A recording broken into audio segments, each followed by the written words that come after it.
네, 지금부터는 의탁 투영에 관한 학습을 하도록 하겠습니다. 자, 의탁 투영에 대한 기본 개념부터 알려드릴게요. 자, 의탁 투영 같은 말이거든요. 같은 용어로 쓰이기도 하는데요. 대상을 통해 이거는 화자의 정서를 표현하는 것. 자, 의탁 투영은요, 대상을 통해서 화자의 정서를 표현하는 거를 의탁 투영이라고 하는데요. 자, 이거는 의탁 투영은 객관적 상관물을 전제로 해요. 자, 이거 중요한 거예요. 의탁 투영은 객관적 상관물을 전제로 한다는 거 꼭 기억하고 계시면 되고요. 자, 의탁 투영은 의탁, 투영 같은 말이라는 거, 같은 용어라는 거 알고 계시고요. 대상을 통해서 화자의 정서를 표현하는 거를 의탁 투영이라고 하는데, 자, 이거 근데 객관적 상관물을 전제로 한다. 자, 요거를 잘 기억하면 되시고요. 자, 의탁 투영에 관한 내용 네 가지 측면으로 제가 정리를 한번 해봤거든요. 한번 같이 한번 보세요. 자, 첫 번째는요,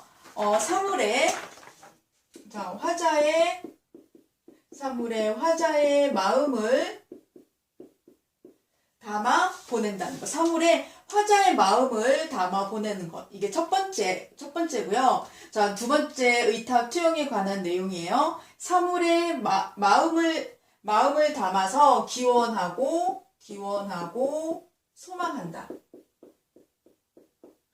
사물에 마음을 담아 기원하고 소망한다. 그 다음에 세 번째는 화자의 분신이라는 거. 의탁 투영은 화자의 분신으로 많이 쓰이기도 하고요. 그 다음에 네 번째는 사물의 감정 이입과 같은 방법으로 이루어진다.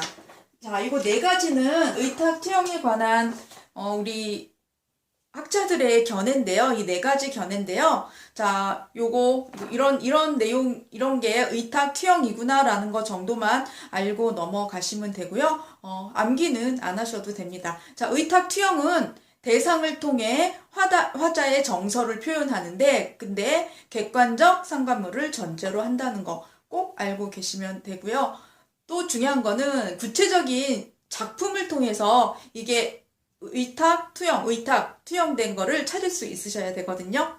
자, 같이 한번 이어서 황조가라는 작품을 통해서 의탁 투영된 대상을 저와 함께 같이 찾아보도록 하겠습니다. 네, 지금부터는 유리왕이 지은 황조가 시조를 통해서 의탁 투영된 것을 한번 저랑 같이 찾아보도록 하겠습니다. 이 황조가의 시조, 유리왕이 지은 황조가의 시조 잘 알고 계시죠? 내용 잘 알고 계시죠?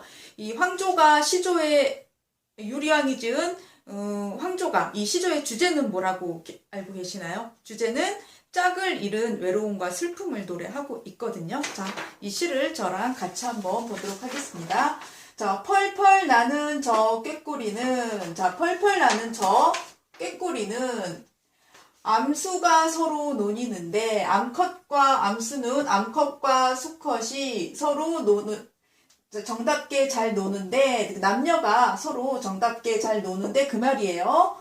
외로울사 이내 몸은, 외롭구나 이내 몸은, 니와 함께 돌아갈고. 자, 니와 함께 누가 외로운 거예요? 유리왕. 이 유리왕이 외로운 건데, 외로운 화자의 정서를, 유리왕은 지금 외로운 화자의 정서를 가지고 있죠? 화자의 정서는? 여기서 화자는 유리왕이에요. 화자라는 거는 시 속에서 말하는 사람을 화자라고 하거든요.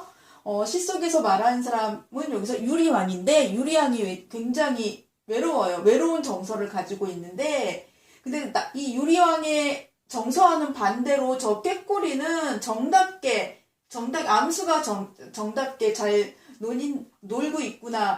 놀고 있는 거를 굉장히 부러워하고 있는 그런 내용이죠.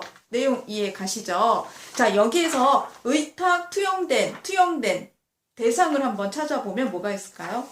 의탁 투영된 대상은 일단 꾀꼬리죠. 꾀꼬리. 이 꾀꼬리가 의탁 투영의 대상이라는 거. 의탁 투영의 대상은 꾀꼬리예요. 자, 의탁 투영의 기본 개념은 대상을 통해 화자의 정서를 표현하는데 객관적 상관물을 전제로 한다. 자, 객관적 상관물을 전제로 하기 때문에 이 꾀꼬리가 의탁 투영 대상이라고 볼 수가 있죠. 꾀꼬리는 여기서 객관적 상관물인데 여기서 유리왕이 굉장히 외로워요. 그쵸? 외로운데 자기의 정서와는 반대로 꾀꼬리는 서로 암수가 서로 정답게 잘 놀고 있는 그거를 부러워하고 있는 상황이거든요. 자, 그래서 여기에서는 이 황조가의 주제는 짝을 잃은 외로움과 슬픔, 유리왕의 외로움을 노래하고 있는 작품이고요. 자, 여기서 꾀꼬리는 자신의 감정을 표현하기 위해서, 유리왕의 감정을 표현하기 위해서 객관적 상관물인 꾀꼬리를 불러온 거죠. 유리왕의 이 외로운 감정을 표현하기 위해서 객관적 상관물인 꾀꼬리를 불러왔다는 거, 이거 알고 계시고요. 혹시 이게 감정이입이라고 생각하시는 분 없나요? 이 꾀꼬리를 감정이입의 대상이라고 생각하시는 분 있으시겠죠? 근데 감정이입은 여기서는 해당되지 않습니다. 자, 왜냐하면요, 여기서는 객관적 상관물인 꾀꼬리하고 화자의 감정이 이게 꾀꼬리는 객관적 상관물이죠. 객관적 상관물인 꾀꼬리하고 그래서 화자의 감정이 일치해요, 일치하지 않아요? 일치하지 않기 때문에 이거는 감정이입은 정답이 될 수가 없습니다. 자, 여기서 꾀꼬리를 감정이입이라고 하면은 오답이 됩니다. 자, 감정이입은 뭐라 그랬어요? 화자와 똑같이 생각하고 느끼고 행동하는 거를 감정이입이라고 했는데, 자, 여기에서 이 꾀꼬리는 화자의 정서와 서로 상반되는 거죠. 이 유리왕은 굉장히 외로운데 꾀꼬리는 서로 정답게 잘 지내고 있다. 서로 상반된 정서죠. 그렇기 때문에 감정이입은 정답이 안 되고요. 의탁, 투영이 정답이 되겠습니다. 자, 이해 가시나요? 자, 의탁, 투영은 쉽지 않은 개념인데요. 자, 이런 게 있구나라는 거 정도 알고 계시고요. 자, 뒤에 이어서 객관적 상관물, 의탁, 투영에 관한 내용을 간단하게 정리해 보도록 하겠습니다.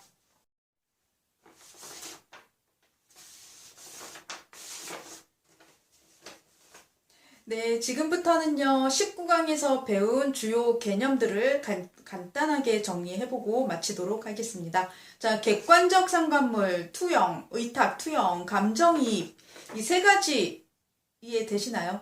자, 지금 다시 한번 상기하면서 앞에서 했던 예문을 위주로 학습을 하셔야 돼요. 구체적인 작품을 통해서 객관적 상관물, 투영, 의탁, 감정이입을 찾을 수 있으셔야 되거든요. 자, 여기서 객관적 상관물은 뭐라 그랬어요? 객관적 상관물은 객관적인 대상이면서 화자의 정서와 관련을 맺고 있는 자연물이라고 배웠죠. 그러니까 화자의 특별한 정서를 드러내도록 제시된 대상물이라고 이해하시면 되고요. 화자의 구체적인 사물들을 통해서 화자의 구체적인 사물을 통해 객관적 상관물은 구체적 사물을 통해서 간접적으로 드러내는 거.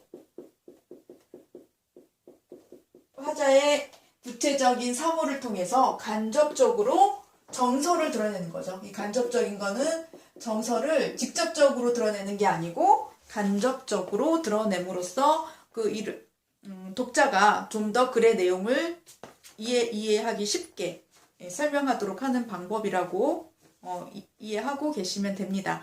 자, 그 다음에 의탁, 투영. 아까 황조가 가지고 학습을 했는데요. 자, 이 의탁, 투영은 대상을 통해서 화자의 정서를 표현하는 거거든요. 대상을 통해서 화자의 정서. 아까 황조가에서 유리왕의 외로운 정서를 어디에다가 의탁, 투영했어요? 꾀꼬리. 이 꾀꼬리라는 사물에다가 꾀꼬리에다가 외로운 정서를 의탁, 투영했는데, 자, 근데 이거는 객관적인 상관물을 전제로 한다는 거. 의탁, 투영에서 제일 중요한 거는 객관적 상관물을 객관적 상관물을 전제로 한다는 거. 자, 이거 중요한 거니까 꼭 알고 계세요. 객관적 의탁, 투영은 객관적 상관물을 전제로 한다. 아까 앞에서 근데 꾀꼬리는 감정이입의 대상은 아니라고 했죠. 감정이입은 오답이라고 했죠. 잘 모르시는 분은 앞에 가가지고 다시 한번 복습하시면 됩니다. 자, 그 다음에 감정이입은 뭐라 그랬어요? 이 감정이입은 화자의 정서와 대상의 정서가 같을까요? 틀릴까요? 자, 여기서는 화자의 감정이입은 화자의 정서와 대상의 정서가 같아야 돼요. 자, 이게 중요한 거죠. 화자의 정서와 대상의 정서가 같은 거를 감정이입이라고 합니다. 이 감정이입은 화자와 똑같이 생각하고 느끼고 행동하는 거를 감정이입이라고 했죠. 그죠? 투영하고 아까 배운 의탁하고는 약간 헷갈리기 쉬운데, 자, 구체적인 작품을 통해서 이거를 파악하셔야 합니다. 자, 모든 이거 비유적인 표현이죠. 문학 작품에서 많이 나오는 객관적 상관물, 투영, 감정이입다. 효과적으로 내용을 효과적으로 표현하기 위해서 자신이 말하고자 하는 바를 효과적으로 표현하기 위해서 이런 표현법을 쓰는데요. 자, 이거를 개념만 알고 있으면 안 되고요. 구체적인 작품을 통해서 실제로 찾아볼 수 있으셔야 합니다. 자, 여기까지 오늘은 19강은 여기까지 하겠고요. 20강에서는요. 중세국어 표기법에 대해서 학습하도록 하겠습니다. 중세국어 표기법, 표음적 표기하고 표의적 표기가 있거든요. 그 두 가지 차이점에 대해서는 20강에서 설명해 드리도록 하겠습니다. 자, 오늘은 여기까지 학습하도록 하겠습니다.